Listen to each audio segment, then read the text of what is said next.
Isang batang babae na ang pangalan ay Eve ang namumuhay ng magkasama lang kasama ang kanyang ama na si Javier. At mahal na mahal ni Eve ang ballet na matagal nang sinusuportahan at hinihikayat ng kanyang ama. At sa mismong birthday niya ay binigyan siya ni Javier ng isang ballerina music box na nagsisilbing maliit pero mahalagang simbolo ng matibay nilang samahan bilang mag-ama. Ngunit isang gabi habang tahimik lang silang nagpapahinga sa kanilang bahay ay biglang nag-ulo ang lahat ng pasukin ito ng isang grupo ng mercenaries. At base sa kilos ni Javier ay halatang inaasahan na niya ang pag-ataking ito dahil agad siyang lumaban gamit ang nakamamatay at eksaktong galaw. Pinapatumba ang bawat kalaban na tila ba hindi siya isang ordinaryong tao. At nang makita niyang nasa panganib si Eve ay itinago niya ito sa isang secret room pero patuloy pa ring dumarating ang mga kalaban hanggang sa siya ay ma-overwhelm. At dito na lumitaw ang kanilang leader na kilala bilang The Chancellor na ang pakay ay kunin si Eve. At habang nagtatago ang takot na bata ay doon nagsimula ang kanyang tunay na storya dahil nabunyag na ang Chancellor ay namumuno sa isang ancient secret sect na umiral na sa loob ng 1,000 years kung saan dating miyembro si Javier ngunit siya ay nagtaksil. Kaya ngayon ay gusto nilang kunin si Eve upang maging bahagi ng susunod na generation kasama ang iba pang mga bata mula sa iba't ibang bansa.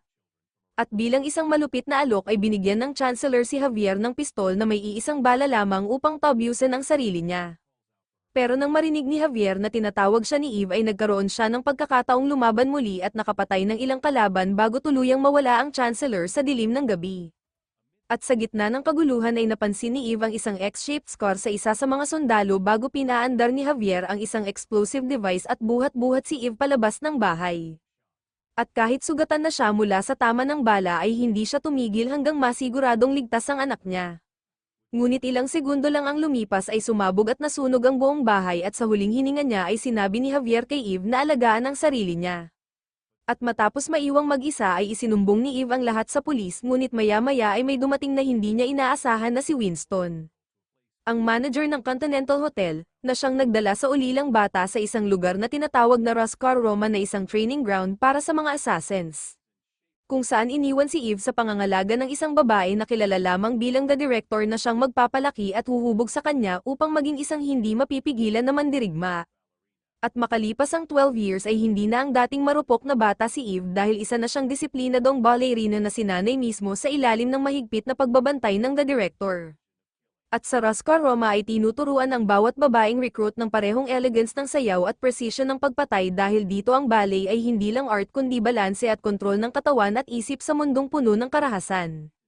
At matapos ang ballet training ay diretso siyang sumasabak sa combat training kasama ang iba pang recruits mula sa hand-to-hand combat hanggang firearms dahil lahat ng ito ay mahalaga sa survival. At hindi tulad ng mga veteran assassins ay tinuturuan si Eve at ang kanyang mga kasamahan na mag-focus sa protection assignments kung saan natututo silang ipagtanggol ang mga high-profile clients.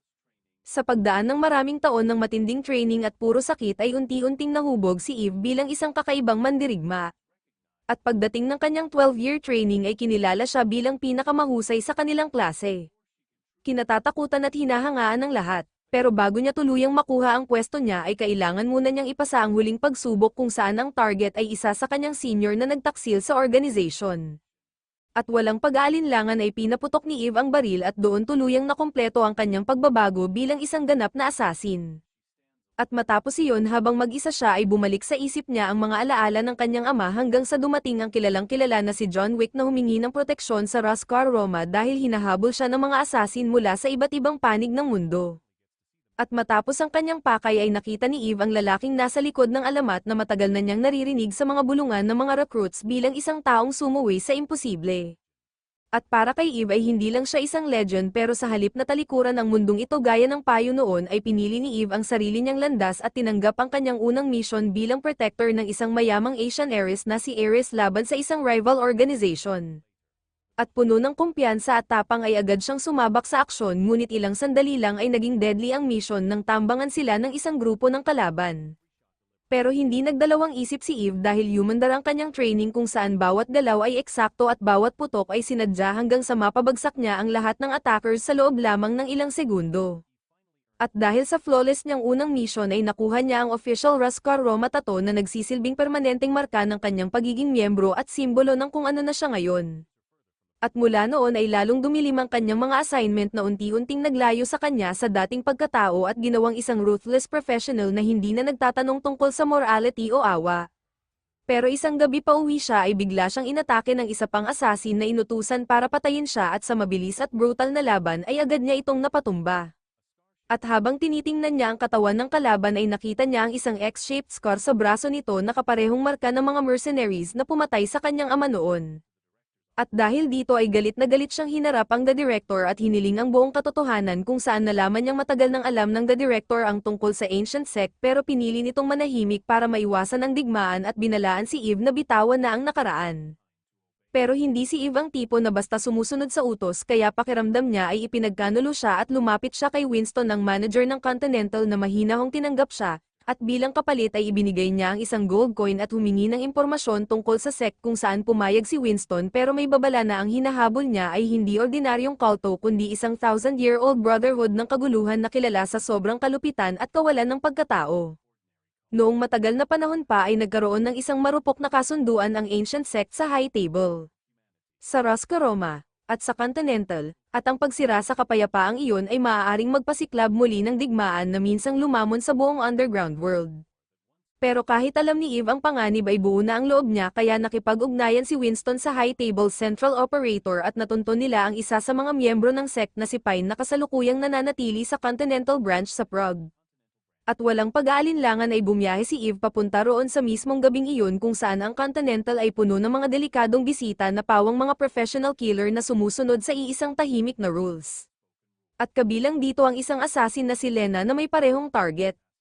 Pero hindi siya nag-iisa dahil mula sa isang gusali sa tapat ay binabantayan ng kanyang team ang kwarto ni Pine at naghihintay ng tamang sandali.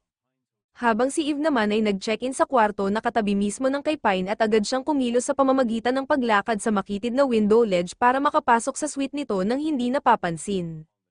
Ngunit pagpasok niya ay isang batang babae na nagngangalang Ella ang kanyang nadatnan.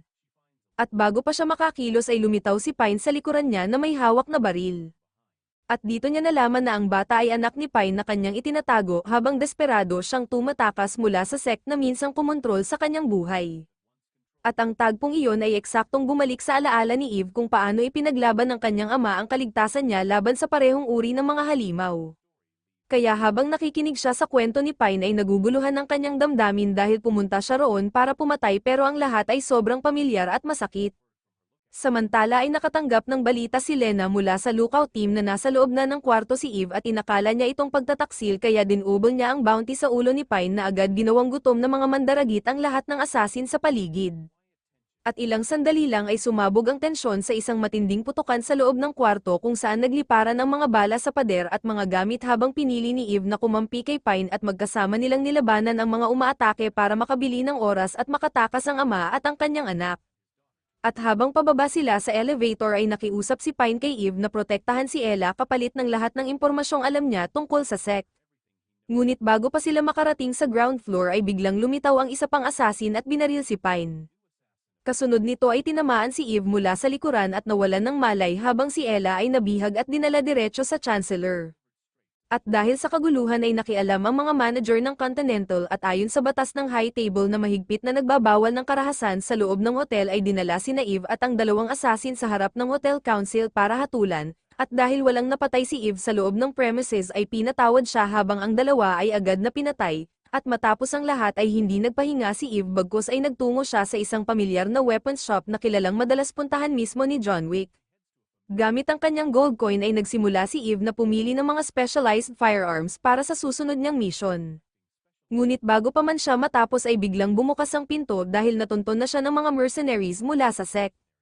At nang makorner siya na wala nang matakbuhan ay nakita niya ang isang crate ng explosive sa likod ng counter kaya kung hindi man siya makakatakas ay isasama na niya silang lahat pabagsak.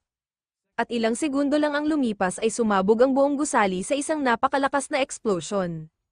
At nang hamupa ang usok at putukan ay napagtanto ng galit na shop owner na hindi si Eve ang kanyang kalaban kaya sinabi niya kung saan matatagpuan ang main headquarters ng Chancellor at ang sentro ng Ancient Sect. At bilang tulong ay binigyan niya si Eve ng mga armas at isang sasakyan ng libre. At mag-isa siyang bumiyahe sa gitna ng malawak at nagyayelong wilderness habang tumatawag ang The Director at hinihikayat siyang umatras para maiwasan ang isang digmaan. Pero tulad ni John Wick ay matigas ang ulo ni Eve at handang harapin ang kahit ano. At kalaunan ay dumating siya sa isang maliit na restaurant sa isang village na balot ng niebe kung saan umorder siya ng coffee at nagpanggap na ordinaryong traveler pero alam na ng mga tao sa loob kung sino siya. At hindi nagtagal ay may isang lalaking pumasok at agad nagpaputok ng baril kaya nagkagulo ang kafe at sumunod ang isang tense at brutal na laban sa pagitan ni Eve at isang bihasang assassin na mabilis pero hindi sapat para sa kanya dahil nabali ni Eve ang braso nito at pinatay siya ng walang pag-aalinlangan. At bago pa siya makahinga ay lumabas ang isang babae mula sa kusina na kabilang din sa sect at nauwi sa isang mabangis at personal na laban na nagwasak ng mga plato at salamin. Pero tuloy-tuloy ang mga umaatake at dahil masyado na siyang marami at wala nang mapagtataguan ay napilitan siyang tumakbo. At mula sa isang watchtower ay namataan siya ng mga tauhan ng Chancellor at maya-maya ay tumunog ang village alarm bell kaya nagsipagtakbuhan ng mga sibilyan papasok ng kanilang mga bahay at naiwan ang mga kalsada na walang laman dahil nagsimula na ang opisyal na pangangaso at si Eve ang tinutugis. At nalaman na ang village na ito ay hindi ordinaryo dahil halos lahat ng adult ay tapat na miyembro ng sect na handang mamatay para sa kanilang leader kaya kahit lumaban si Eve ay imposible ang laban at kalaunan ay nahuli siya ni Lena at ng iba pa. At samantala ay nabunyag na si Ella ay nasa private estate ng Chancellor at nang iulat ni Lena ang pagkakahuli kay Eve ay natuwa at naintriga ang Chancellor. At nagising si Eve na nakatali sa isang upuan at kaharap ang lalaking Samira sa kanyang pamilya na nanukso sa kanya at humanga sa tapang niyang pumunta roon mag-isa.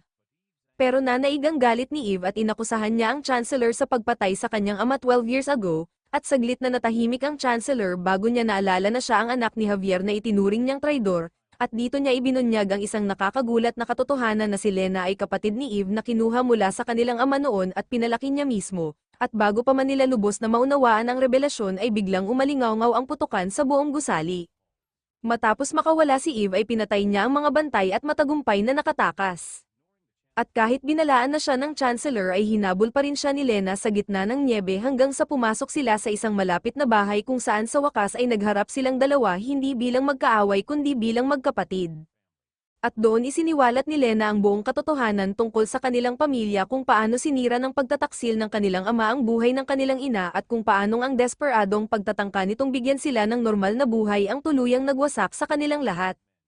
At sa maikling sandaling katahimikan na kanilang pinagsaluhan ay natunton sila ng mga sundalo ng sect kaya galit na iniutos ng Chancellor na tapusin na sila at agad naghagis ng granada sa loob ng bahay na sumabog at winasak ang lahat. At nang hamupa ang alikabok ay napatay si Lena bago pa man niya masabi ang huling salita sa kanyang kapatid.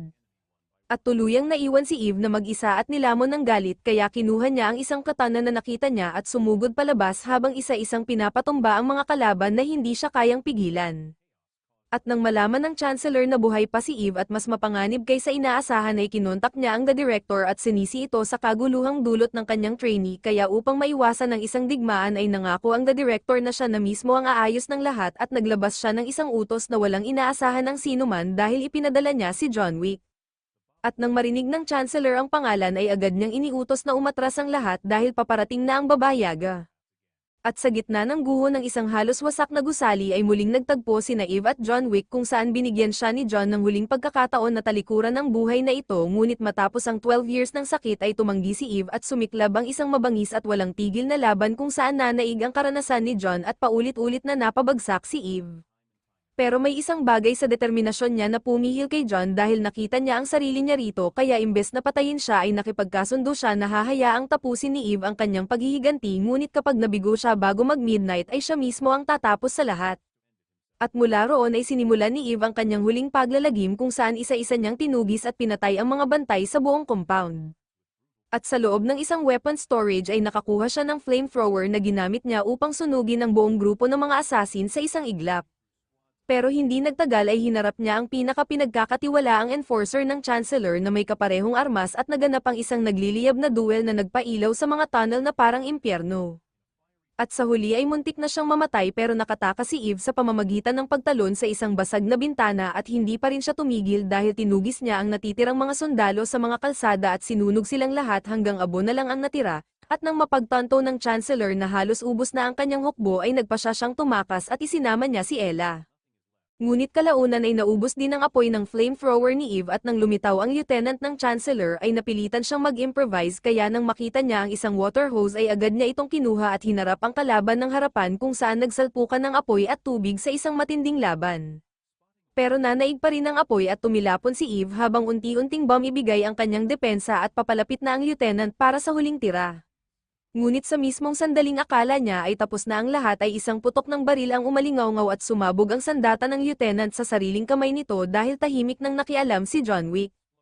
At sa putok na iyon ay tuluyan na siyang nadamay sa kaguluhan dahil sa estilong John Wick ay gumalaw siya sa battlefield na parang isang puwersa ng kalikasan habang isa-isang pinapatumba ang natitirang mga sundalo at si Eve naman ay nagpatuloy para pigilan ang Chancellor. At nadatnan niya ito sa mismong oras na paalis na ang sasakyan kaya binaril niya ang driver at napilitang bumaba ang Chancellor na salita na lang ang sandata pero hindi na handang makinig si Eve dahil hindi pa tumatama ang oras ng midnight at malinaw sa isip niya ang kasunduan kaya sa malamig at eksaktong galaw ay tinapos niya ang Chancellor at ang huli nitong mga tauhan.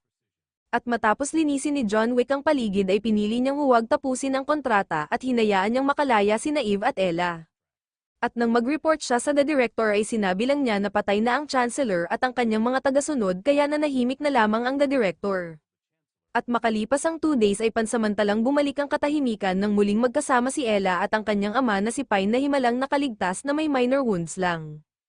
At kalaunan ay tahimik na nanood si Eve ng isang ballet performance sa loob ng isang theater pero hindi pa rin siya nakakalimutan ng mundo dahil sa kung saan ay may inilabas na bagong kontrata na may halagang $6 million para sa ulo niya. At mula sa pagiging hunter ay siya na ngayon ang hunted, kaya ang aral ng storyang ito ay huwag kang mang-aaway ng isang ballerina na kayang mag-pirouette at durugin ka sa parehong galaw.